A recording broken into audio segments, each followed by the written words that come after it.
Am I focus? Am I in focus?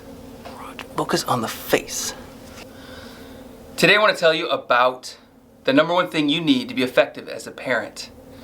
And that is the skill of patience. But like every skill, you only get better if you practice.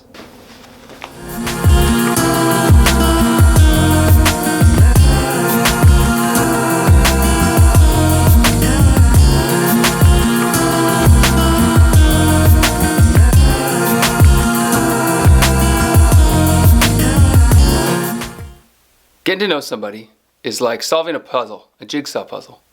But you don't have the box, you don't have a picture to go by, you're just sort of trying to put it together as you go along. And sometimes you think you got it figured out, and then something happens. Somebody betrays you, they disappoint you, and it changes how you think about them. But even then, remember, it's just another piece of the puzzle. And what you're doing is you're seeing them a little more clearly. Your kids are the same way. They're going to disappoint you, they're going to let you down, especially as they get older. It's going to hurt more.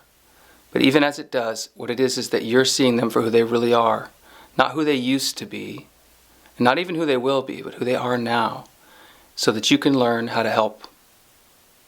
Many, many times as a parent, it comes down to a battle of wills. And the first thing you have to realize is that that battle has to be won by you for the sake of your kids. Your kids need you to win the battle of wills against them. If you can't win the battle of wills, what it means for them is that you're a weak adult. Weak adults can't protect them. They aren't safe. And so those kids are going to have to learn to protect themselves. And they'll begin to do that first against you, but then against their siblings and kids at school. Every parent says they want their kids' home to be a safe place. I think every parent would say that. But what that means is that you have to be willing to fight against the chaos that's in them.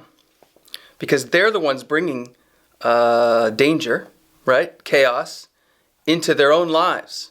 And so your first order of business as their parent is to defeat the chaos that they bring to you. The point of all this is to send them out. Send them outside, send them out to school, where they're going to encounter a lot of chaos.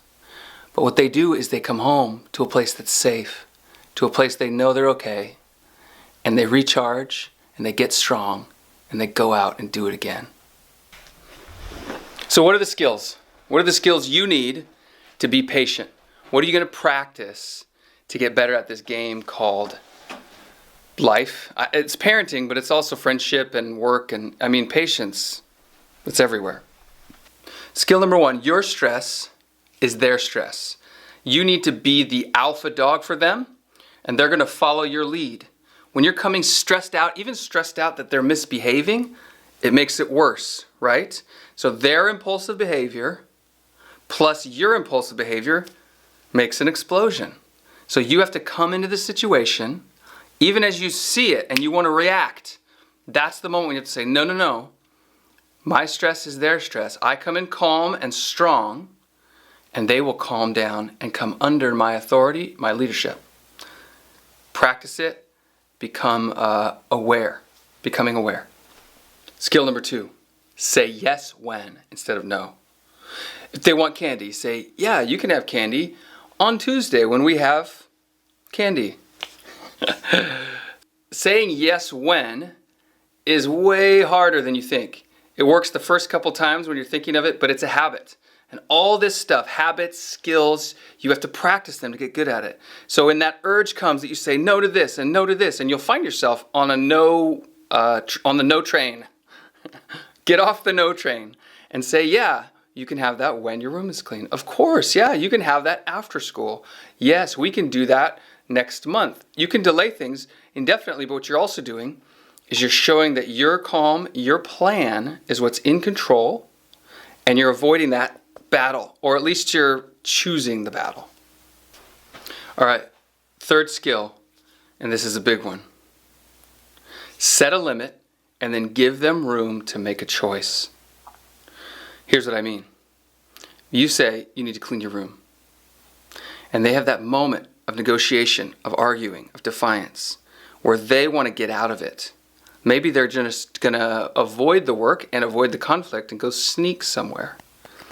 When you see that, when you sense it, when you see that fight coming in, that battle of wills, and you know you have to win it, don't win it with power, win it with patience. They go to the room and then they kind of tool around. Go with them. Be in the space and show them that they have to choose to do what you say. Don't go in and follow them around and nitpick and correct everything, but just present the choice again. Present the choice is to do what you say or not do what you say. Right? That's the battle of wills. So stand there every time they get off task, every time they stop doing the task, remind, back on task. You'll see that battle, that struggle internally appear, or, oh man, they don't want to do it, especially because you're watching. But the other side is, if you're not watching, they won't do it either, because they want to win. But for their sake, you have to win, with patience and with your own sense of power. This is you being the parent, you being the adult. And when you give them that strength, what you'll be able to do is kick them out into the chaotic world, kick them outside, kick them to the playground, kick them to go run errands and do things that you're not sure they're up for. But because you gave them that strength and because you gave them that strength and their own willpower to do what's right, then when they encounter chaos, they'll be okay. You gave them what they needed. They can make a choice and do what's right. Remember, skills take practice, and you're not too old to learn it. My name is Luke. This is Parent Academy. I hope it helps.